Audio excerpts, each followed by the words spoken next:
everybody. Welcome to the Wild at Heart podcast. This is Stacy Eldridge, and I'm so happy to be with you today and with a couple of my Wild at Heart allies, with Lisa Beck and Alan Arnold. And what we are going to be talking about, well, actually, we're going to be talking about movies and the stories we love. Popcorn. Yeah. Oh, gosh, I miss that. I know. And why we love them. And, I want to start off just a little seriously, though, because in this day and age, there's such a smorgasbord available to us, and the movies are getting darker and more promiscuous and insane. And so we really have to be aware and alert of what we're watching, what we're allowing in our homes. And this verse just really struck out to me, was Philippians 4:8. Finally, brothers and sisters, whatever is true, whatever is noble, whatever is right, whatever is pure, whatever is lovely, whatever is admirable, if anything is excellent or praiseworthy, think about such things. And in Proverbs 4, it talks about, above all else, guard your heart, for it is the wellspring of life. And then in Proverbs 2, if you just flip a page back, it talks about discretion will protect you and understanding will guard you. And it's important that we don't put things in our hearts, in our minds, that are going to take us away from Jesus and union with him. Theater of our mind, our imaginations. And I have found that I might have slipped into watching something and not been quick enough to pause or fast forward or turn it off. And man, it's like it haunts me. Well, sometimes we get pulled into a show, and it could be a Netflix series, it could be a movie, it could be a novel, where we've heard, boy, the writing is so good, or the dialogue is so rich, or the characters, you're going to love this character. And yet, if the creator of that, if their worldview is dark, if their worldview is hopeless or void, then you get sucked into something that goes against the Philippians verse, because all of a sudden, you're allowing something that has a little bit of light, but a lot of dark, or a lot of ultraviolence or sexuality into your home in ways you normally wouldn't but it's a really good story. And I've just found all stories aren't created equal. That's really true.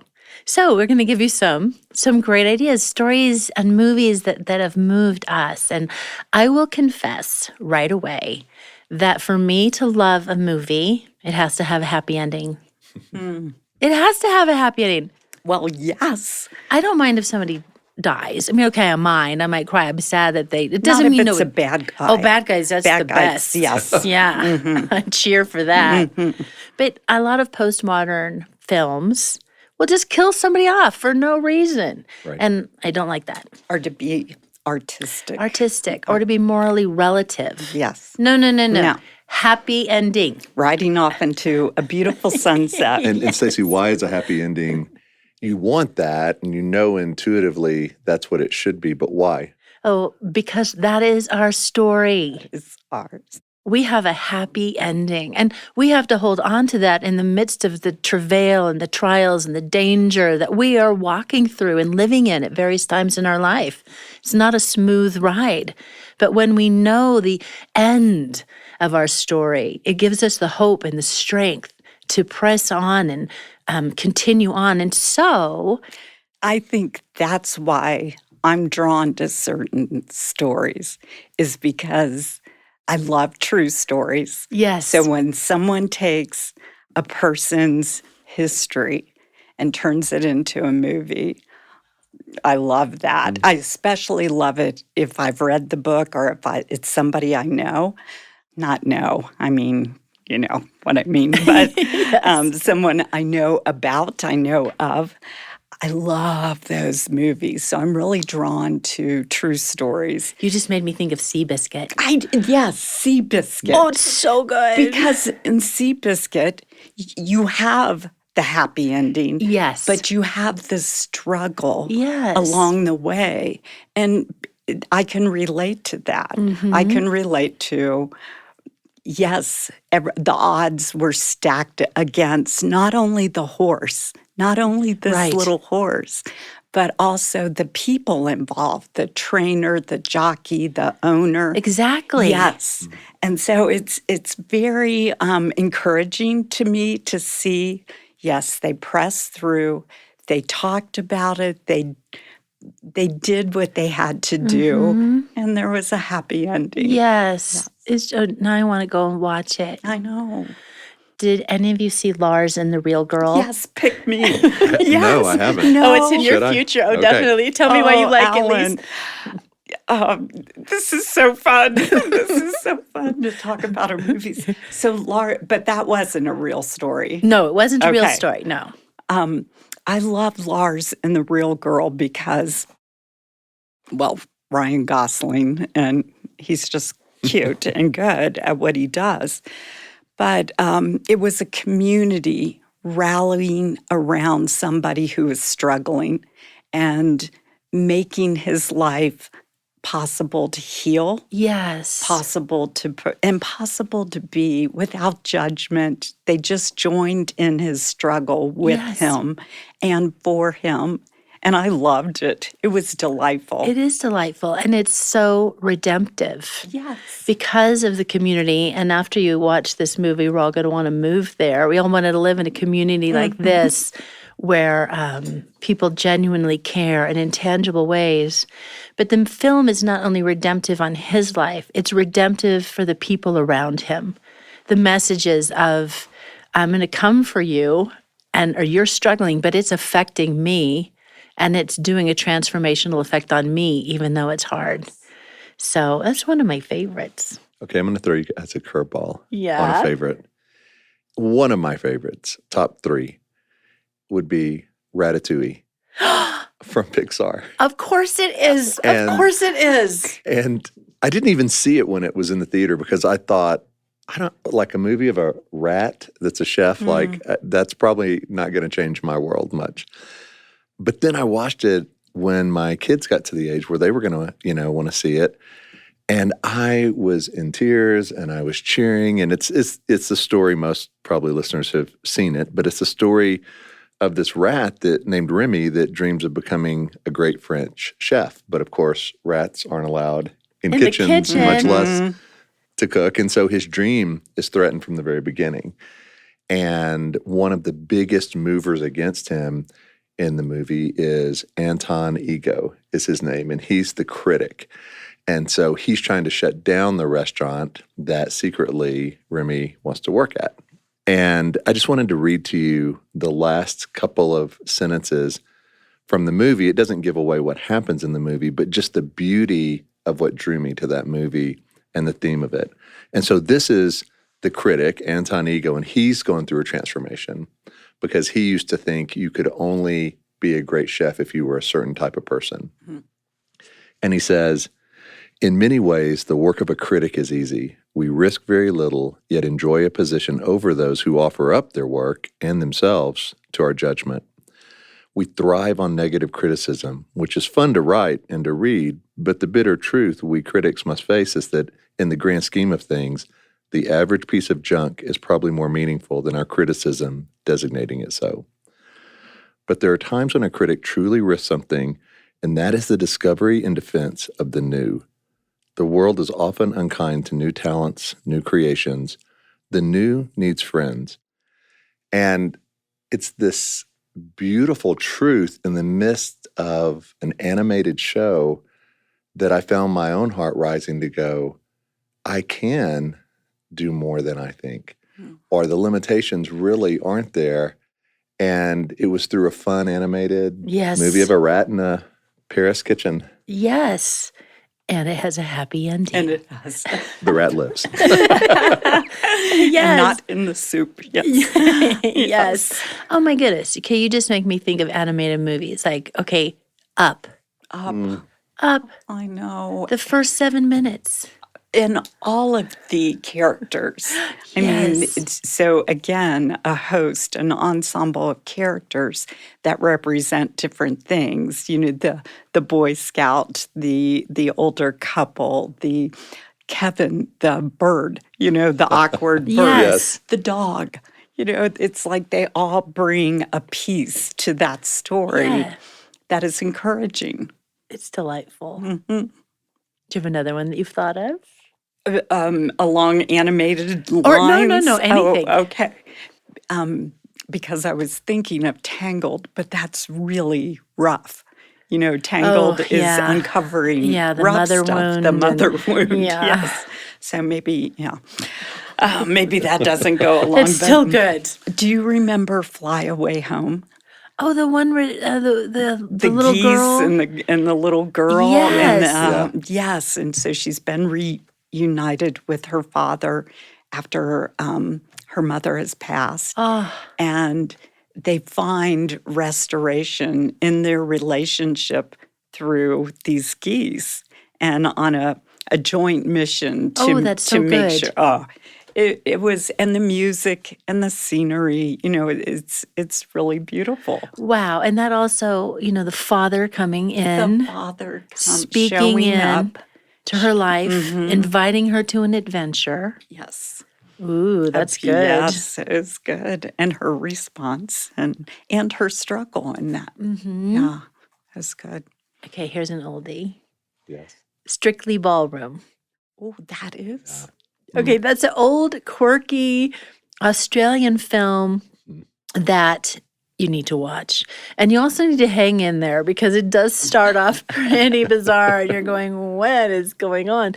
But it's really the story, again, almost like Ratatouille, but it's a woman who, against all odds and every voice speaking negatively into her life, pursuing her dreams and her gifting and her desires. And she's not supported. She isn't. And at first, it's a story also of an ugly duckling becoming a swan through finally being seen and giving an opportunity. But still, there's the naysayers and the, get back in the kitchen or go back in the cellar, Cinderella. But I tell you what, John and I watched that the first time more than 20 years ago. And then at the end of it, we got up and started dancing around the room. Wow. Because there's redemption. Because there's redemption. And the struggle was shown. Yes. And I love that about books and movies Yes. is that you're invited into the struggle. So it's something you can relate to. Yeah, and then you're cheering for it. And then you're cheering, yes. And it has an effect on those around you. It's not about just your story and your own redemption. It's the effect that it has on the community and the people that are seeing and watching and taking note. And that's real. When we are living for the kingdom and we're living with hope and we're pressing on, and there isn't a person in this room or who is listening who is not now or recently facing a struggle. And sorrow, pain, or somebody in your life is. And so that's why we're supposed to fix our gaze on Jesus, think on whatever is true, take hold of what is lovely, because our circumstances come and go. Our emotions can be a roller coaster, but the truth of the gospel is steadfast. And so, yes, for happy endings, and yes, for the effect on other people. When I watch you guys in the midst of a hard season, holding fast to the truth, even though you're being affected by the hard. It's not like it's not playing a role. I am so encouraged and prodded on. So even when you think no one is watching, people are taking notice. Sure they are. Yeah. Well, and that is how our story changes for good, is going through the initiation of the hard times. And when we're in a movie theater and the hard moment happens, Indiana Jones is on the swaying bridge, and it's hundreds of feet up, and all of a sudden people from both sides with swords come at him, and you're like, what's he gonna do? You lean in and it's gonna be one of the best parts of the movie. Yes. There's a hope and an expectancy, but you don't know how it's gonna work. Yet in our life, when those things happen, we tend to want to raise the white flag and go back to the purely happy, easy moments. Sure.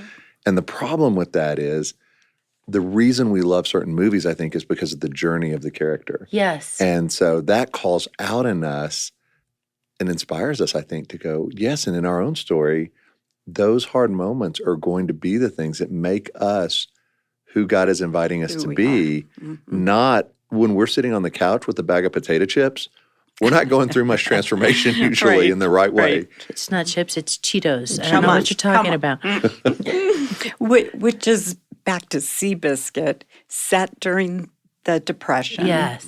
And then you see the journey that it took to access this horse's heart, basically, his Yes. heart as a champion.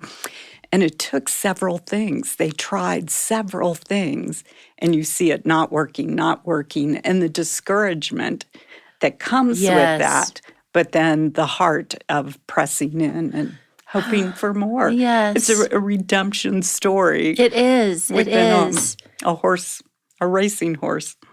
I also like it when there's a clear good guy and a clear bad guy. The black cowboy hat and the white cowboy Yes, hat. exactly. Yes. A number of years ago, John wrote a movie. It was our anniversary. I think it was our 10th or something. And so we went and saw Harrison Ford's Clear and Present Danger. I think that's what it was. Anyway, at the end of this movie is finally, through all of this trauma and travail and attack and, tension and suspense, and the bad guy gets what he deserves. And the theater is packed, and this moment happens, and John just unintentionally yells out, "Yes!" Hand goes up in the air. this. People start clapping. When you get caught up in a great story, and you just go, that friends, that day is coming too. Yes. Say that. So I'll share another one of mine. The Secret Life of Walter Mitty. Oh, That's probably my all-time favorite it's good. movie. I think so. You have a poster Yeah, of the it. poster in your Poster office. in my office. And the reason why, it varies quite a bit from the actual book that it's based on. Like if you read that short story, Yeah. that's not what they did in the movie, other than it's a character, Walter Mitty, who lives in his head. He lives in his own mind. He imagines all these things that are happening, but he basically has no real life. And ironically, he works at Life magazine. So here's a Wow. man with no life Yes. that works at Life, and he's in the very bowels of the company in the dark room developing negatives. So he spends all his life negatively with negatives, and all of a sudden he gets called into something bigger than himself and bigger than even what he imagines in his kind of fantasy world of his mind. And so it's this beautiful transformation of a man who has no life to a man who is living richly and fully present and in a heroic way. And one of the key changes is he finds about midway through the movie, his mom is going through all the boxes of his childhood memories, and she's moving, and there's a journal. And the journal that she gives him is from his dad, who's no longer there. But he opens it up and it says, "Have fun, Dad." And he realizes all the pages are blank. Like, here's a journal of discovery, a journal to have all these fun experiences, and it's blank. And he starts writing the pages of his life by how he's living. So it's this phenomenal, transformative movie. Yes. And the reason I think it appeals to me and a lot of people is it speaks life. It's saying, don't believe the lie that you're irrelevant, unseen, have to do life alone, but step into, and our Father gives us that journal, right? And our Father, God, says, here's the journal. Let's do this together. Have fun. Love Dad. That's good. And here we go. So that's when I watch about once a year, like smelling salts, to go back to who am I, what really matters, and how do I really live? That is so good. Good. And the other thing about that movie is it is so beautifully filmed. Oh, Truly. the music. Iceland. Isn't a lot of Yes. it in Iceland? Yeah. Well, and there's that scene with Sean Penn, the actor, who is Yes. playing Sean O'Connell in the movie, and he's a photographer, and they're in the Himalayas, and they're looking for this elusive snow leopard that nobody hardly has ever seen or can find. And so here comes Walter Mitty in the Himalayas in search of this photographer who's in search of this snow leopard. and they have binoculars and the high lens camera, and all of a sudden the photographer sees it, and Walter Mitty's watching him, and he's like, "Aren't you going to take the picture? Like, take it. It's there. There he is." And basically Sean O'Connell's like, "No, a lot of times in life's most beautiful moments, trying to take a picture is distracting. I just want to fully experience it, fully be there." And I Soak it in. yeah, you just see the shift in the character, but also I find a shift in me of, man, how many times am I not fully present in the moment because I'm trying to capture the moment? Yeah, that's a word for instead of live today. it. Yes. Yeah. We're all going to go home and watch that too. Yes. Lisa. Are you familiar with, it was a French film first, and it was called Intouchables. Oh, And then yes. they adapted it into the English version, The Upside. Yes? Oh, No, yes. I'm No? not. Oh, Okay, yes. So, and they... Oh, we should have said spoiler alerts before. We won't tell the end, Won't except you tell can know the that they end. all have a happy ending. But other than that, Yes, because we're not talking about anything but happy Yes. endings, right?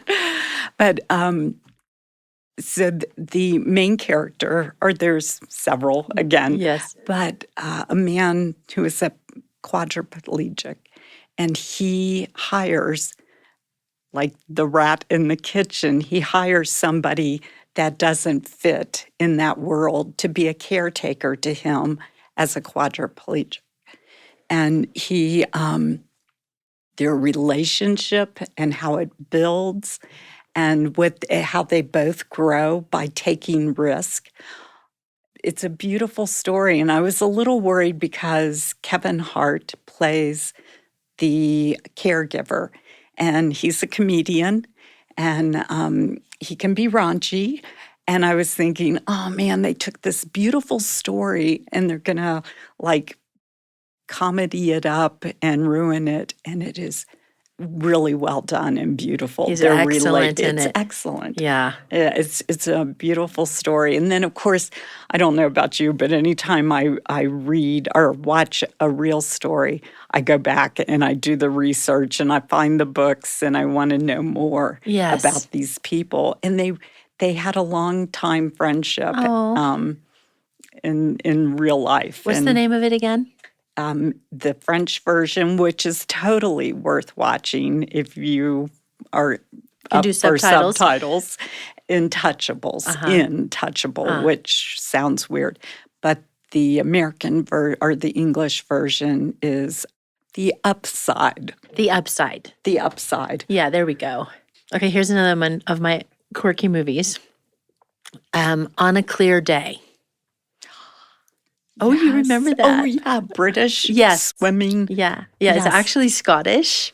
Oh, But, it's the UK. the UK. And it's this beautiful story of a family that has been torn apart by the drowning death of one of their young twin sons when he was 7. And then the relationship between the father and the surviving son is strained to the breaking point. And the son thinks the dad blames him. And although the dad blames himself, this wall comes between him and his son. And again, I'm not going to give this away because you totally should watch this, On a Clear Day.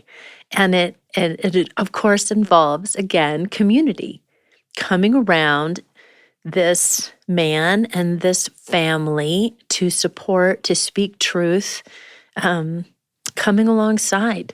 So important. The message of we're actually not able to do this thing on our own.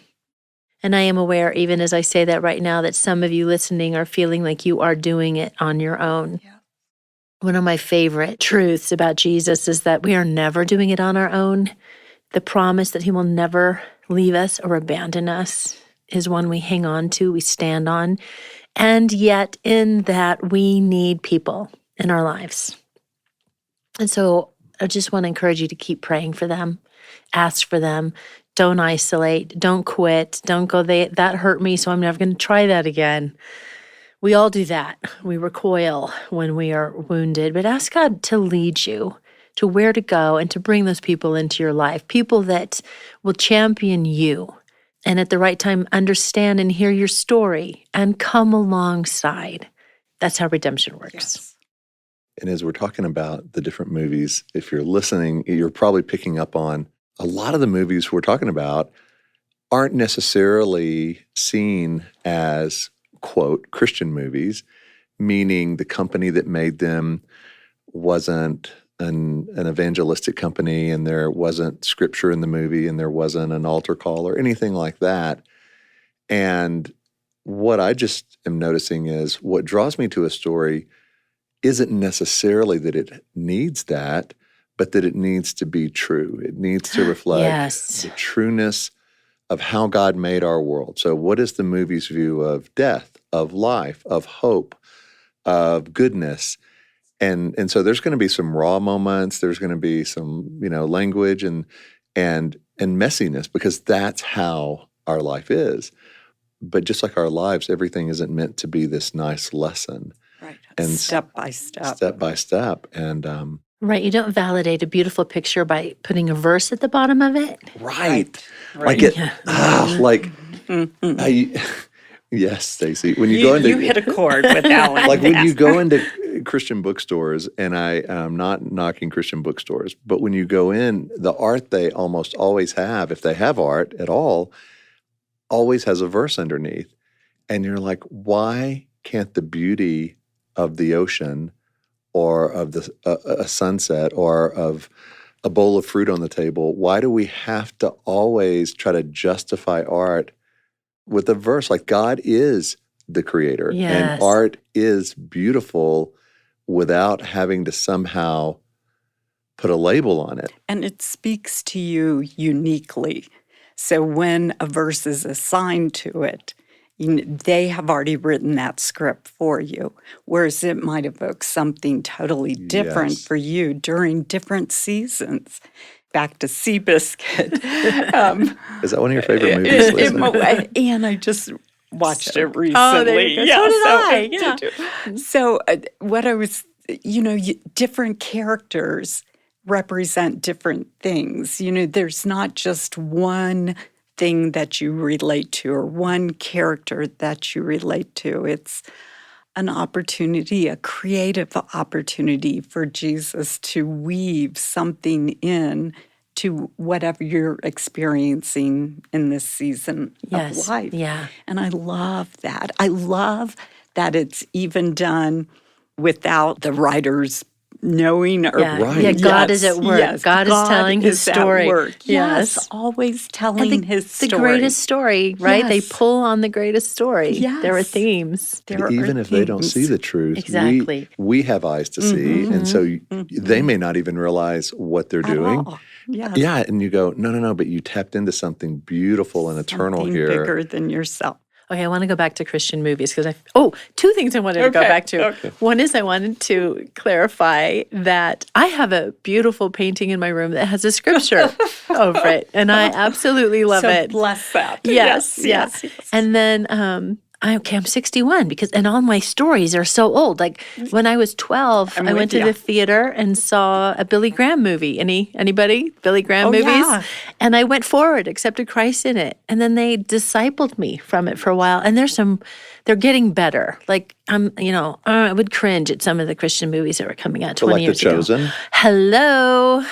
Okay, I'm behind. Oh, The Chosen is a series. I know this. Okay, good. Yes, Yeah. for those. And I think it's the best thing that's been done out there on the life I of started watching Jesus. that because of you, Stacy, and your recommendation. But tell people who haven't heard of it kind of what it is and why you were drawn to it. It's episodes, and it's alternatively funded. So you download it on your phone. I actually watched the first 4 just on my little phone till I realized that I could do some magic and make it go onto my television. Is the closest representation of Jesus to me. It's the story from, is it Matthew or Luke? Or just his life. It's His a compilation life. of the Gospels yeah. that remind me of the true Jesus and his humor and his winsomeness and his strength. And so the first season is out. They're doing the second season now, but I highly recommend it.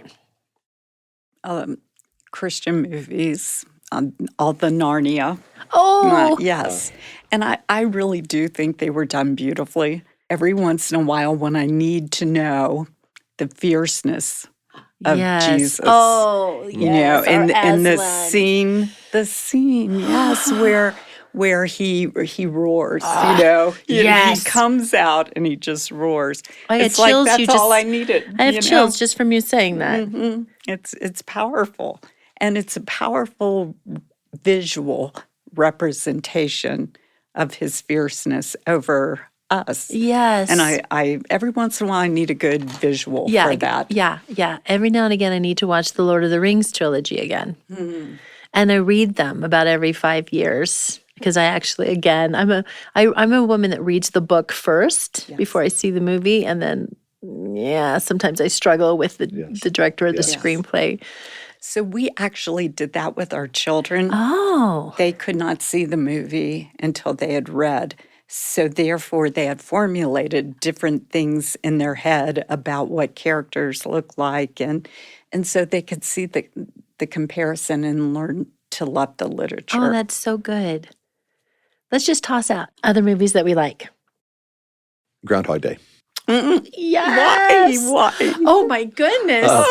I thought it was so frustrating. Oh, my gosh. I thought it was hilarious. Oh, I think it's like, it is like the book of Ecclesiastes, and that this grumpy guy, narcissistic, Bill Murray plays the role, and nobody could play it like him. I'm so glad he was the guy. But it's a comedy, and it's a beautiful look at how we try to make life work. And he's stuck in this one day and has to live it over and over and over and over again. And all the ways he tries to make it work. Yeah. And all the ways we try to make life work. You see yourself in his character. Right. But it's hilarious. I love it. It is. And then it's about personal transformation. Yes. Okay, I love anything with Tom Hanks in it. Truly. Just, there are some people you just enjoy watching. Yeah. When I saw him in Big, I think it was like one of the first movies I believed he was 12. Oh, yeah. Yeah. But and then his most recent is Greyhound, which I is haven't seen it really good. I can't think of one of his that I don't not like. Okay, I'm just going to toss them out. Oh, The Incredibles. Yes. I love that. Yes. WALL-E, The Lion King, Yes. Toy Story.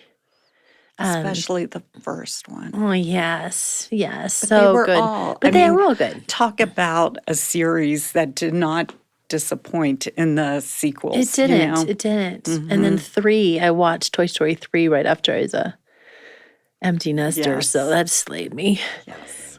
Titanic, Braveheart, Gladiator, Last of the Mohicans, Yes. Princess Bride. Hoosiers. Anybody watch Hoosiers? Yes. Oh, I love that. Good. Groundhog Day's on my list too. Black Panther, Yes. The Wizard of Oz. I love the Avenger movies. John actually he doesn't like those so much, but I What love does he not them. like about them? He'll watch it if I really talk him into it, but those what are not those his kind? It's go-to. not his go-to. He's more of a Finding Forrest or Good Will Hunting kind of a guy. Yes. But though also epic ones where the reality of the battle, the cost of war. Wonder Woman. Wonder Woman. Yes. So good. I thought it was really, pointed to the battle. Yes. Yes. Remember the Titans? That's Yes. okay, and Denzel Washington, just about anything that There's he's in that. too. Yeah. What about musicals? Musicals. Yes. Oh, Can we goodness. sing?